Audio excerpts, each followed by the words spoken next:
Жолдош Улуктута сержант Уланлы сиздин буйругуңуз менен келди. Сапка тур. Жарай. Давай,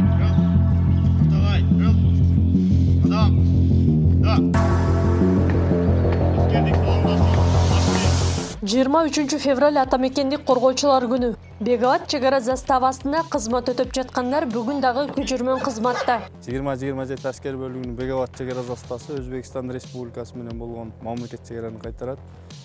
Чек араны кайтарууда өздүк курам толугу менен мамлекет чек араны түнгүсүн, күндүзгүсүн чек ара тилкесин ысыгына, күндүн суугуна карабастан кайтарууда. Мамлекет чек араны кайтарууда өздүк курамга курал-жарактын бардыгы менен камсыздалган, кийим-кечектер менен толук камсыздалган, жатакана бардыгы шарт, аябай жакшы.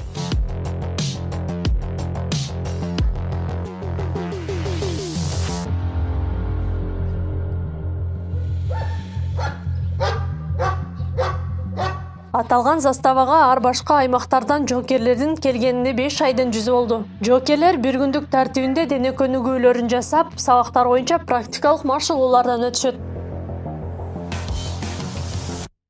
Ош областынын Кара Суу районунун Кара Суу аскер комиссариатынан чакырылганмын 2020 Мен ушул Кыргыз Республикасынын мамлекеттик чек арасын коргоо үчүн кызмат өтөш үчүн келдим. Кудай буйруса, жакшы кызмат өтөп, ата-энемдин жүзүн жерге каратпай. Жигиттин намысы, жигиттин милдети экен.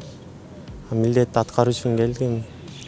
Ар бир жигит келиш керек, эркеңге кызмат кылыш керек. Ушу досторума, туугандарыма, ата-энеме бардыгына 23 февраль атамекен коргоо күнү менен чын дилимден куттуктайм. Беговат чек ара заставасы Өзбекстан менен чектеш аймакты коргоп келет. Ал 2008 жылга чейин көзөмөл өткөрүү посту катары ачылып иштеп келсе, 2014 жылдан бери Беговат чек ара заставасы катары ишин улантууда. Акылай Карабаева, Замирбек Тойчубаев, регион.